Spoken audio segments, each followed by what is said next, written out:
Welcome back to the deep dive. Today, we are tackling a scenario that I think is one of the most universally painful human experiences. No, for sure. You know that feeling, right? You're at a party or maybe just walking down the street and you see someone. You know them. You know their face. You know you've met them. You might have even had like a really deep conversation with them before. Right.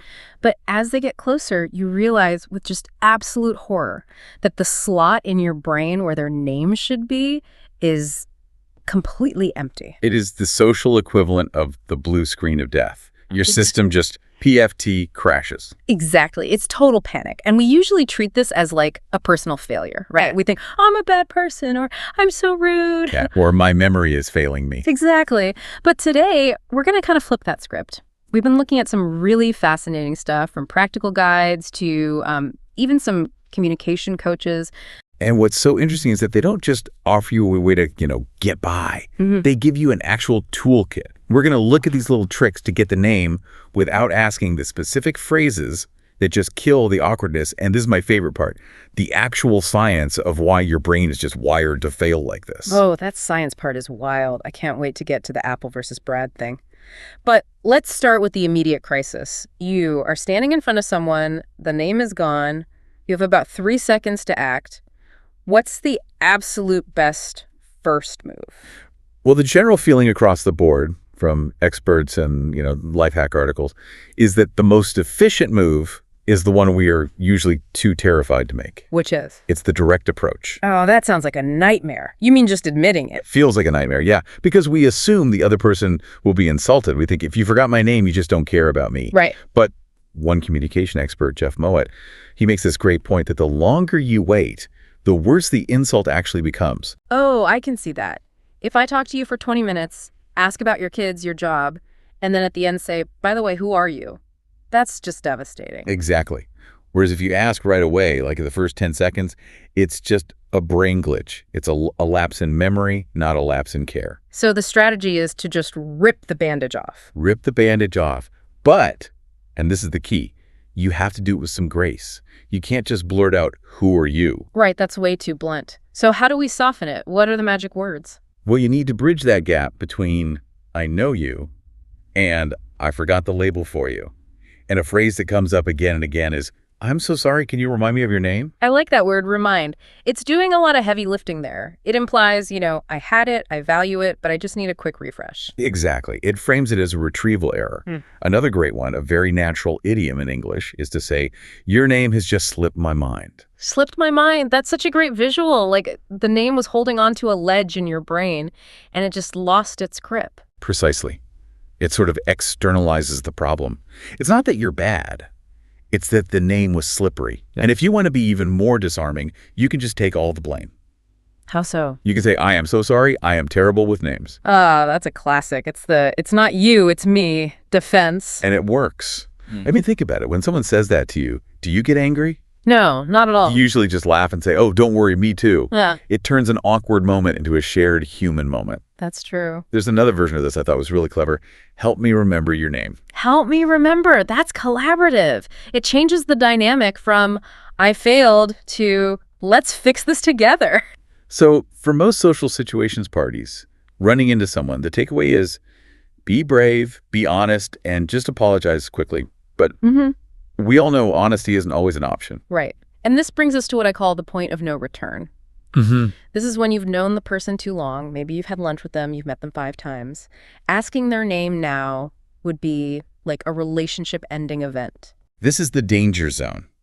And this is where we get into what some people call the sneaky strategies. These are basically spycraft for polite society. I love this part. It makes me feel like I'm in a heist movie. Let's talk about the contact info trick. This feels very James Bond. It really does. So the idea is you need their name, but you can't ask for it. So you create a reason for them to write it down.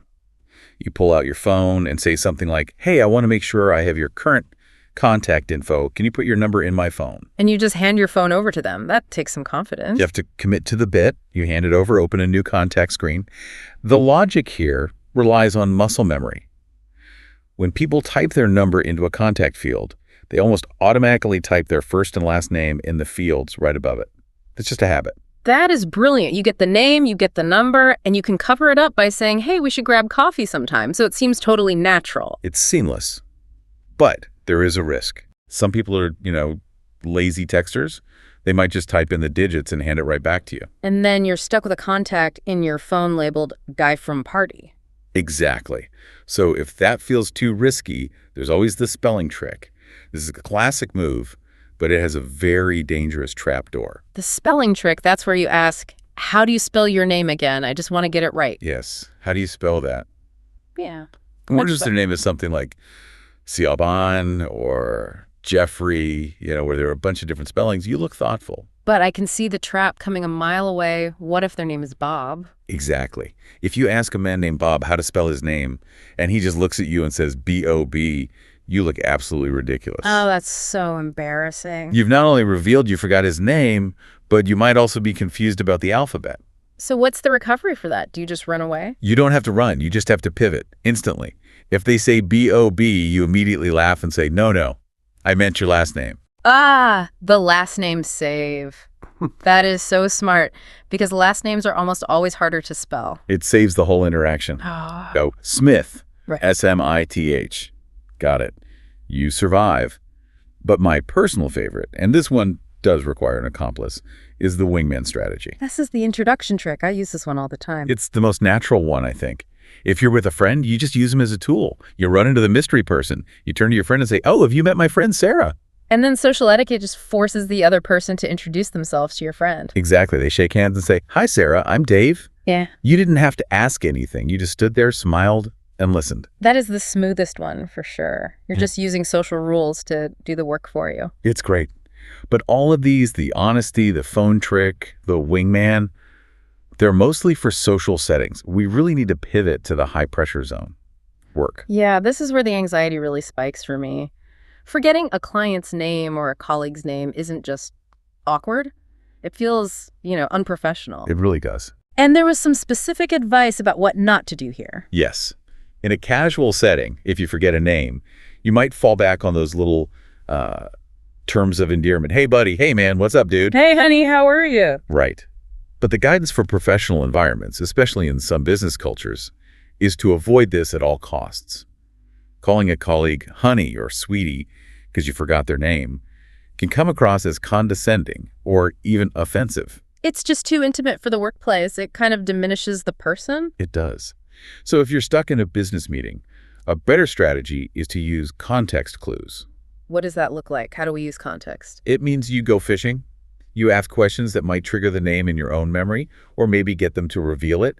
You could say, it's been quite a while. When was the last time we worked on something together? And they might say, oh, it was the marketing summit back in July. And suddenly your brain clicks. Marketing summit. Susan? Exactly. You're using the context to unlock the file in your brain. Or if you're in a group, you can just address the room instead of the individual. Use terms like the team or everyone here. So you diffuse the focus. That buys you time to maybe check an email or ask someone else on the side. Correct. But let's say you're cornered. You're one-on-one with a boss or a client. You can't check your phone, and you absolutely blank. There's a break glass in case of emergency phrase. Hey, what is it? I'm so sorry, I've gone completely blank. Gone blank. I like that. It's a powerful phrase because it implies a temporary, technical glitch in your brain. It doesn't say, I don't know who you are. It says, my hard drive is spinning. Another good one is, I'm having a brain freeze. I'm having a brain freeze. Can you say your name one more time? It feels vulnerable, but in a professional way. Exactly. Even CEOs have brain freezes.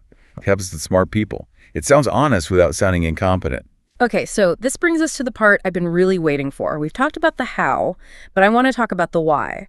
Because I think a lot of us are thinking, why am I so bad at this? Is my memory just broken? I love this part because it really reframes the whole experience. This isn't a character flaw, it's a hardware issue. We're in biology. It is absolutely biology. Our brains are hardwired for facial recognition. We have a specific part of the brain that is just dedicated to processing faces. Yeah. We evolved to recognize friend from foe instantly. But names are a pretty new invention, and they're completely arbitrary. Right, the apple analogy really helped me understand this. Yes, let's do it. If I say the word apple, what happens in your mind? I see an apple, it's red, it's shiny, maybe there's a leaf on it, it's an image. Exactly. The word is attached to a visual concept, a sensory experience. Mm. That neural pathway is thick. Now, if I say the name Brad, what do you see? Nothing really. Just a generic guy. I don't know. Right. The name is just an abstract sound. There's no logical reason why he is a Brad and not a Steve. He doesn't look like a Brad. So your brain has no hook to hang the information on. So we're trying to memorize random noise and attach it to a face? We are. And here's the other fascinating thing, especially for language learners. Names do not have synonyms. Synonyms, like words that mean the same thing. Yeah. I mean, think about how we speak.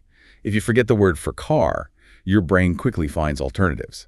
You can say vehicle or auto or my ride. Right, you can talk around it? You can talk around it and still communicate perfectly. Mm. But you can't do that with a name. You can't call Dave Mike. There's only one correct access code. It's a binary test. Pass or fail.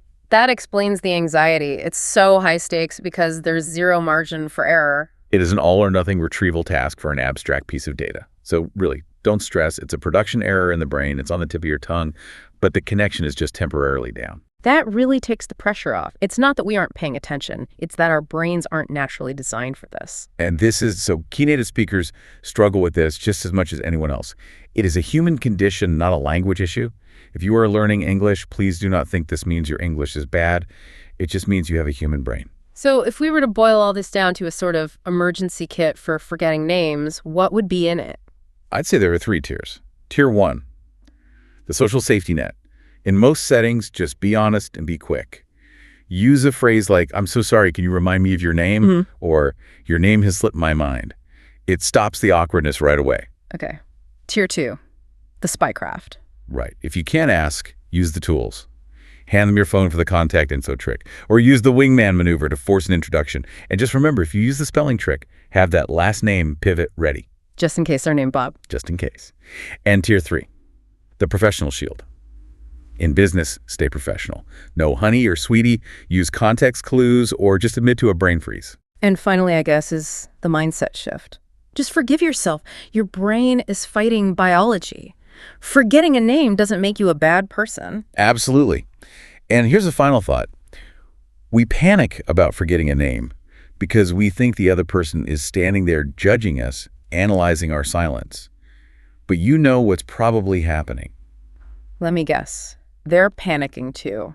They are probably standing there terrified that you're about to ask them for their name because they've forgotten yours too. It's mutual amnesia, the great equalizer. It really is. So next time it happens, just smile. You're both probably in the same boat. That is a very comforting thought. Thanks for helping us unpack this. Anytime. And thanks for listening to The Deep Dive, everyone. And we'll see you in the next one. Bye, everyone.